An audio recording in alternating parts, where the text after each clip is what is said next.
Welcome to my YouTube channel education is power. तो आज हम डिस्कस करेंगे ऑपरेटिंग सिस्टम से रिलेटेड कुछ टर्म्स बच गई थी वो और विंडोज़ 11 के बारे में जानेंगे। तो चलिए शुरू करते हैं। शुरू करने से पहले मैं आपको एक बात बता दूं कि हम जल्दी ही टेलीग्राम चैनल पर क्विज़ और मॉक टेस्ट लाने वाले हैं फ्री ऑफ कॉस्ट। तो टेलीग्राम चैनल का लिंक डिस्क्रिप्शन में है, तो जल्द से जल्द टेलीग्राम चैनल को ज्वाइन कर लें। तो चलिए शुरू करते हैं। Operating system. The operating system is also known as system software and it acts as a platform for interaction between the hardware and the user. इसमें जो भी टर्म्स हैं वो पिछली वीडियो से रिलेटेड हैं। ऑपरेटिंग सिस्टम को हम सिस्टम सॉफ्टवेयर भी बोलते हैं और ये एक्ट करता है एज अ प्लेटफॉर्म जो इंटरेक्ट कराता है यूज़र और हार्डवेयर को, एक दूसरे से इंटरेक्ट कराता है ऑपरेटिंग सिस्टम। तो ऑपरेटिंग सिस्टम एक सिस्टम सॉफ्टवेयर है और सिस्टम सॉफ्टवेयर, अब यहाँ पर देखो सिस्टम सॉफ्टवेयर में क्या क्या आता है। दो चीज़ें आती हैं, सिस्टम सॉफ्टवेयर और एप्लीकेशन सॉफ्टवेयर। अब सिस्टम सॉफ्टवेयर में क्या क्या आता है, तो फर्स्ट आएगा ऑपरेटिंग सिस्टम है, यूटिलिटी प्रोग्राम है, डिवाइस ड्राइवर है। डिवाइस ड्राइवर यानी कि जो आपका माउस होता है, कीबोर्ड होता है या और भी कोई अदर डिवाइस जो आपके सिस्टम के साथ कनेक्ट होता है, तो उसको वो अच्छे से इंटरेक्ट करने के लिए ड्राइवर्स की ज़रूरत पड़ती है। और नेक्स्ट है लैंग्वेज ट्रांसलेटर। तो ये जो है, ये सभी जो हैं वो सिस्टम सॉफ्टवेयर की कैटेगरी में आते हैं। और एप्लीकेशन सॉफ्टवेयर जो होते हैं उनमें आते हैं जैसे बैंक एप्लीकेशन सॉफ्टवेयर या कोई भी एप्लीकेशन है, MS वर्ड है, एक्सेल है, फोटोशॉप है, तो ये सभी जो हैं वो एप्लीकेशन सॉफ्टवेयर में आते हैं। और दूसरा है स्पेसिफाइड एप्लीकेशन सॉफ्टवेयर, जो भी किसी स्पेशल पर्पस के लिए सॉफ्टवेयर बनाए गए हैं, जैसे कि फोटोशॉप हो गया जो सिर्फ फ़ोटो एडिटिंग करता है, वीडियो एडिटिंग के लिए अलग से सॉफ्टवेयर आता है, तो ये वो एप्लीकेशन सॉफ्टवेयर में आते हैं। तो नेक्स्ट है Microsoft window. Microsoft introduce an operating environment named window on November 20, 1985 में। माइक्रोसॉफ्ट ने एक ऑपरेटिंग एनवायरनमेंट इंट्रोड्यूस करवाया जिसको नाम दिया गया विंडोज़, और उसको इंट्रोड्यूस करवाया गया नवंबर 20, 1985 में। और विंडोज़ जो है वो ग्राफिकल यूज़र इंटरफेस GUI को सपोर्ट करता है। तो लेटेस्ट जो विंडो है वो है विंडो 11 जो कि 2021 में रिलीज़ हुई है। तो यहाँ पर आप समझिए जो विंडो फर्स्ट आई वो इंट्रोड्यूस हुई 1985 में, विंडो 3.19 1992 में, विंडो 95 आई 1995 में, विंडो XP आई 2001 में, विंडोज़ विस्टा आई 2006 में, विंडोज़ 7 आई 2009 में, और विंडोज़ 8 आई 2012 में, और विंडोज़ 10 आई जुलाई 2015 में Windows 10 I. Function of the operating system, तो यहाँ पर आप अच्छे से ऑपरेटिंग सिस्टम के फंक्शन को समझ सकते हैं। Process management, memory management, memory को मैनेज करेगा। प्रोसेस, जो भी ऑपरेटिंग सिस्टम में प्रोसेस होते हैं उन सभी को वो मैनेज करेगा। फाइल्स को मैनेज करेगा, डिवाइस को मैनेज करेगा, सिक्योरिटी को मैनेज करेगा, जॉब अकाउंटिंग को मैनेज करेगा, सेकेंडरी स्टोरेज मैनेजमेंट, जो भी हमारी सेकेंडरी स्टोरेज डिवाइस हैं उनको भी मैनेज करेगा, जैसे कि हार्ड ड्राइव हो गई, आपका USB पेन ड्राइव हो गया, जो भी सेकेंडरी स्टोरेज हैं उनको मैनेज करेगा। प्रोसेस मैनेजमेंट, नेटवर्क को मैनेज करेगा, coordination between other software end users, तो जो भी अन्य सॉफ्टवेयर और यूज़र होते हैं उनके बीच एक कोऑर्डिनेशन बनाता है। तो ये फंक्शन होते हैं ऑपरेटिंग सिस्टम के। तो चलिए कुछ क्वेश्चन कर लेते हैं। In which year window 11 was announce. तो विंडोज़ 11 अनाउंस हुई है 2021 में, और 2021 में ही वो रिलीज़ हो गई थी पब्लिक के लिए। What is code name of window 11। तो जैसे कोई भी विंडो आती है तो उसका एक कोड नेम होता है और एक फाइनल नेम होता है। तो विंडो 11 का जो कोड नेम है वो है सन वैली, और इसके साथ एक और है कोबाल्ट। ये जो इसके कोड नेम और फाइनल नेम होता है, ये जो विंडो की अगर नेक्स्ट अपडेट आएगी तो उसके साथ ये चेंज हो जाते हैं। तो नेक्स्ट क्वेश्चन है, उसमें आपको मैं बताऊंगा कि कैसे होता है ये। जो अभी कोड नेम है विंडोज़ 11 का वो सन वैली है और कोबाल्ट है। Which is latest major release of window, तो विंडो का लेटेस्ट रिलीज़ है Windows 11। Windows 11 was belong to which of window family, तो विंडो 11 जो है वो विंडो एंटी फैमिली का हिस्सा है।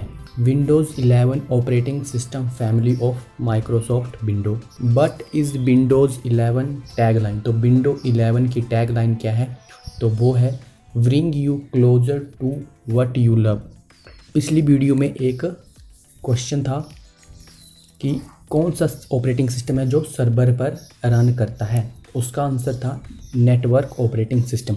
तो नेटवर्क ऑपरेटिंग सिस्टम को समझते हैं। Network operating system run on a server and gives the server the capability to manage data, users, group, security, application and other networking function. तो जो नेटवर्किंग ऑपरेटिंग सिस्टम है वो रन करता है server पर और सर्वर को कैपेबिलिटी प्रोवाइड करता है to manage data, users, group, security, application and other network function को मैनेज करने की कैपेबिलिटी देता है नेटवर्क ऑपरेटिंग सिस्टम सर्वर को। Window 11 was release to public on, तो विंडो 11 कब पब्लिक के लिए रिलीज़ हुई, तो वो हुई 5 अक्टूबर 2021 को वो पब्लिक के लिए रिलीज़ हो गई थी। What is latest release in Windows 11, तो जो विंडोज़ 11 का लेटेस्ट रिलीज़ है वो है 21H2। तो जैसे पहले क्वेश्चन में हमने उसका कोड नेम जाना था जो था सन वैली और कोबाल्ट, तो ये जो है 21H2 ये इसका विंडोज़ 11 का फाइनल नेम है। 21H2 विंडोज़ 11 का फाइल नेम है। और जैसे ही अगर विंडोज़ 11 का जो अपडेट आती है उसमें कुछ नए फीचर ऐड होते हैं तो जो विंडोज़ 11 का कोड नेम है और फाइनल नेम है वो चेंज हो जाता है। वो पहले से ही डिसाइड किया होता है कि कब नेक्स्ट अपडेट रिलीज़ करना है, तो उसी हिसाब से उसका कोड नेम और फाइनल नेम भी पहले से ही रख दिया जाता है। तो जो 21H2 है 21H2, तो 21 डिनोट करता है ईयर को और H2 डिनोट करता है second half of the year. 2 से सेकंड, H से हाफ यानी साल का दूसरा हिस्सा, यानी कि 7 to 12 मंथ के बीच अगर रिलीज़ आता है नए अपडेट का तो वो सेकंड हाफ में काउंट होगा।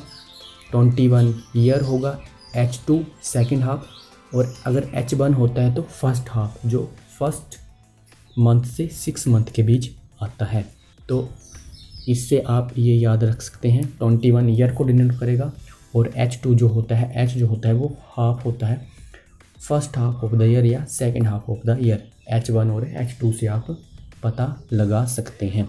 तो जो विंडोज़ 11 का जो नेक्स्ट अपडेट आएगा वो आएगा 22 के सेकंड हाफ में, तो वो पहले से ही डिसाइड कर लिया जाता है। ये ईयर आ गया और ये सेकंड हाफ को डिनोट करेगा H2, और इसका तब जो कोड नेम होगा वो हो जाएगा, फर्स्ट वाले का था कोबाल्ट सन वैली, अब जो 22H2 आएगा 22H2 आएगा तब हो जाएगा निकल और सन वैली 2। वहाँ पर कोबाल्ट सन वैली था, दूसरा अपडेट जब आएगा तब निकल सन वैली 2 हो जाएगा, ये ध्यान रखना। Which mode is supported for home edition of Windows 11, तो जो विंडोज़ 11 का होम एडिशन है उसमें हमें एस मोड दिया गया है। एस मोड को अब आप सेफ़ मोड समझ लो या सेफ गार्ड समझ लो। एस मोड जो डिज़ाइन किया जाता है वो सिक्योरिटी एंड परफॉर्मेंस के लिए डिज़ाइन किया जाता है। तो अब एस मोड में होता क्या है, एस मोड में हमें जो भी ऐप हम रनिंग करेंगे वो माइक्रोसॉफ्ट की ही उस पर रन करेगी, थर्ड पार्टी एप्लीकेशन उस पर रन नहीं करेगी। एस मोड में उसमें जो भी ऐप आप रन करोगे वो माइक्रोसॉफ्ट स्टोर की होनी चाहिए, वो ही एप्लीकेशन एस मोड में वर्क करती हैं। और अगर आपने ब्राउजिंग करनी है तो उसके लिए भी माइक्रोसॉफ्ट एज में ही आप ब्राउजिंग कर सकते हो एस मोड में। अगर आपको क्रोम वगैरह या थर्ड पार्टी कोई भी एप्लीकेशन चलानी है तो उसके लिए आपको एस मोड से स्विच आउट करना पड़ेगा, तब जाके आप उन थर्ड पार्टी एप्लीकेशन को रन कर सकते हैं। इन Windows 11 start menu task bar is aligned in. तो विंडोज़ 11 का ये एक नया फीचर है, इन्होंने जो टास्क बार है उसको सेंटर में अलाइन कर दिया है, सेंटर में अलाइन कर दिया गया है।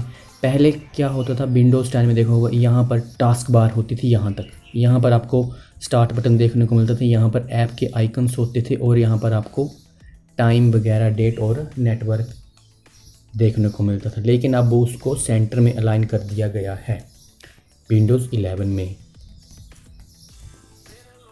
फीचर ऑफ विंडोज़ 11, यहाँ पर आप फीचर देखो विंडोज़ 11 के। Design and interface of start and task bar button. Start और टास्क बार बटन को उन्होंने अच्छे से डिज़ाइन करके सेंटर में अलाइन कर दिया गया है। उसमें आपको माइक्रोसॉफ्ट स्टोर भी मिलेगा, snap layout and snap groups मिलेंगे। ये विंडोज़ 11 के नए फीचर हैं, तो इसका आंसर है ऑल ऑफ दीज।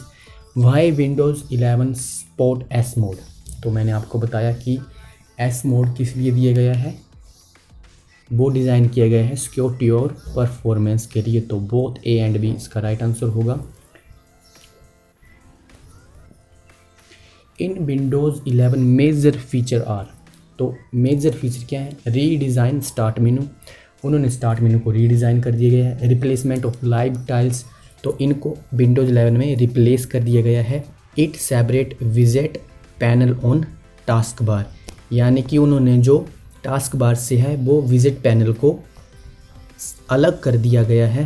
पहले टास्क बार में यहाँ पर हमें विजेट देखने को मिलते थे और यहाँ पर की एप्लीकेशन रन हो रही होती थी, वो यहाँ पर हमें टास्क बार में दिखती थी। स्टार्ट बटन भी यहाँ दिखता था, सब कुछ दिखता था।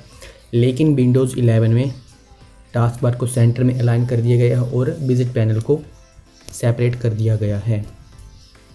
एडवांटेज ऑफ विंडोज़ 11, एडवांटेज है विंडोज़ 11 की, रीडिज़ाइन किया गया है। Focus on ease of use और उसकी फ्लेक्सिबिलिटी, ऑल ऑफ दिस इसका राइट आंसर है। अब समझते हैं सिंगल यूज़र सिंगल टास्किंग क्या होती है, जो कि मोस्टली MS DOS में होती थी। सिंगल यूज़र होता था और सिंगल ही टास्क परफॉर्म कर सकता था। तो सिंगल यूज़र सिंगल टास्किंग में होता क्या है, तो यहाँ पर देखिए एक यूज़र होता है, एक यूज़र होगा, वो यहाँ से इनपुट देता था, ये इनपुट चैनल है, वो इनपुट देगा कीबोर्ड और माउस की सहायता से। CPU उसको प्रोसेस करेगा और आपको मॉनिटर पर आउटपुट दिखा देता था। जो भी रिज़ल्ट होता था वो डिस्प्ले हो जाता था। तो ये जो है यूज़र, और ये यूज़र है और ये इसका इंटरफेस है। तो ये सिंगल यूज़र और सिंगल टास्किंग को ही सपोर्ट करता था MS DOS। तो लेकिन multi user multi tasking operating system में क्या होता है, multi user multi tasking operating system is a powerful operating system that support more than one user at a time performing more than one task at a time. तो जो multi tasking operating system होता है वो एक powerful operating system होता है और वो सपोर्ट करता है एक से ज़्यादा यूज़र को, टास्क को। एक से ज़्यादा यूज़र जो है वो एक ही समय में एक से ज़्यादा टास्क को परफॉर्म कर सकते हैं एक ही समय में। तो जैसे कि यहाँ पर देखिए ये एक ऑपरेटिंग सिस्टम है जो मल्टी टास्किंग ऑपरेटिंग सिस्टम है, ये इसका CPU है और यहाँ पर मल्टी टास्किंग हो रही है। तो एक ही सिस्टम है, लेकिन यहाँ पर ब्राउजिंग भी प्रोसेस में है और आपका MS Excel भी प्रोसेस में है, पेंट भी प्रोसेसिंग में है और मीडिया प्लेयर भी प्रोसेसिंग में है, वो भी एक ही समय में।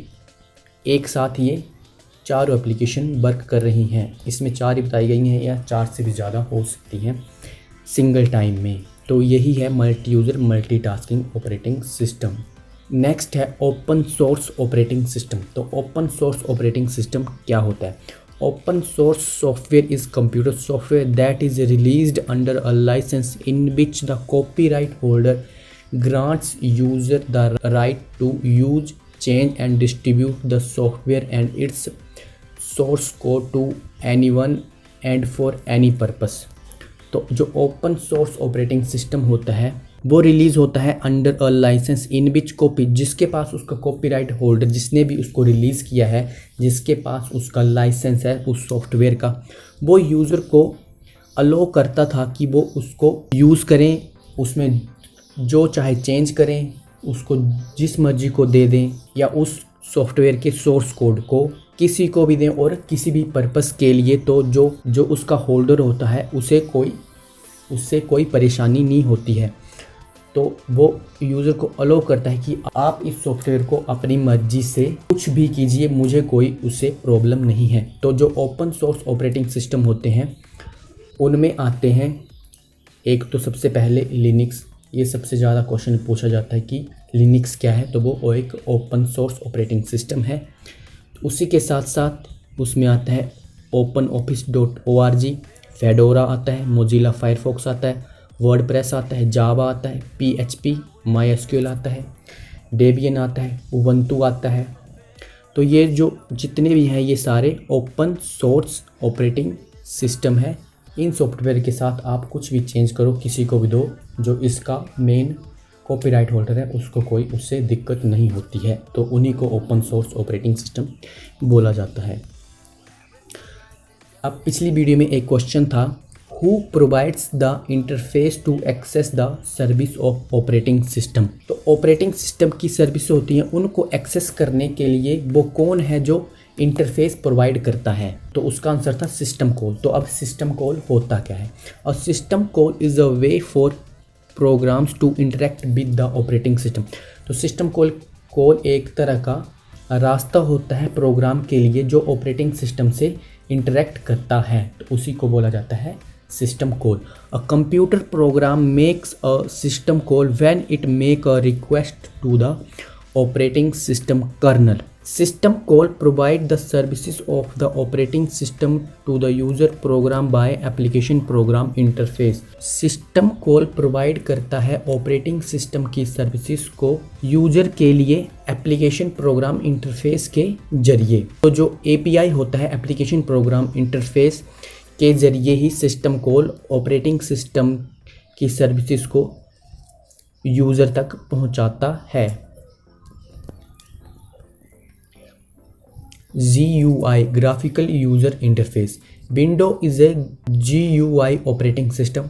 तो विंडोज़ आपको पिछली वीडियो में बताया था कि एक graphical user interface operating system है। Windows operating system does not required a command to run. Windows operating system को रन करने के लिए हमें किसी भी कमांड की ज़रूरत नहीं पड़ती है।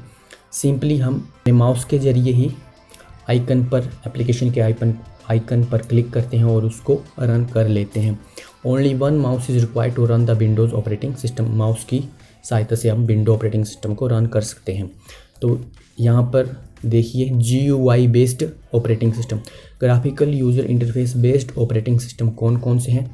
माइक्रोसॉफ्ट विंडो है, लिनक्स है, एंड्रॉयड है, एप्पल iOS है और मैक ऑपरेटिंग सिस्टम है। तो ये 5 है जो GUI बेस्ड ऑपरेटिंग सिस्टम है। नेक्स्ट है, ये भी पिछली वीडियो से रिलेटेड ही है।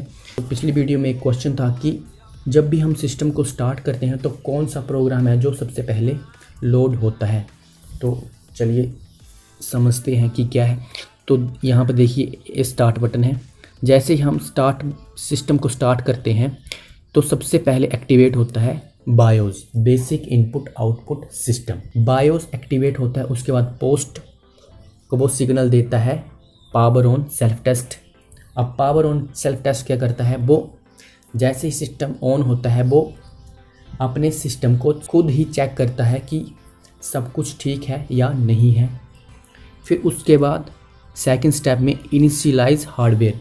तो जो भी हमारे सिस्टम के साथ हार्डवेयर कनेक्ट होते हैं वो उनको इनिशियलाइज करता है। Third, search and load operating system. फिर BIOS सर्च करता है, वो देखता है कि कौन सा ऑपरेटिंग सिस्टम मेरे पास है। वो जो भी उसके पास होगा, window, Linux, Mac operating system, वो उस ऑपरेटिंग सिस्टम को लोड करेगा। फिर BIOS hand over control to operating system. फिर BIOS जो है वो सारा कंट्रोल उस ऑपरेटिंग सिस्टम को हैंड ओवर कर देता। फिर ऑपरेटिंग सिस्टम ही सब कुछ कंट्रोल करता है। When the computer is powered on the first operating system program is loaded into the computer. तो ऑपरेटिंग सिस्टम है जो कंप्यूटर में सबसे पहले लोड होता है। The operating system job is to control the computer hardware. तो ऑपरेटिंग सिस्टम की जो काम है वो है कंप्यूटर हार्डवेयर को कंट्रोल करना and help other computer program work. और जो भी कोई अन्य कंप्यूटर प्रोग्राम का काम होगा वो उसको भी उस काम को करने में हेल्प करता है। तो क्वेश्चन ये था कि जब भी हम सिस्टम को ऑन करते हैं तो सबसे पहले कौन सा प्रोग्राम है जो लोड होता है। तो सबसे पहले जो प्रोग्राम लोड होता है वो होता है ऑपरेटिंग सिस्टम। या फिर आपसे ऐसा भी पूछा जा सकता है कि वो कौन सा सिस्टम है जो ऑपरेटिंग सिस्टम को लोड होने में मदद करता है। तो उसका राइट आंसर होगा BIOS. Basic input output system ही ऑपरेटिंग सिस्टम को लोड करता है। वो सर्च करता है फिर ऑपरेटिंग सिस्टम को लोड करता है जो भी उसके सिस्टम में इंस्टॉल है। और पोस्ट जो है पावर ऑन सेल्फ टेस्ट वो बायोस में ही आता है। तो ये ध्यान रखना। तो आई होप आपको वीडियो पसंद आई होगी। तो जल्द से जल्द टेलीग्राम चैनल को ज्वाइन कर लेना, चैनल को सब्सक्राइब कर लेना और वीडियो को लाइक कर देना। तब तक के लिए धन्यवाद। मिलते हैं इसकी नेक्स्ट वीडियो में।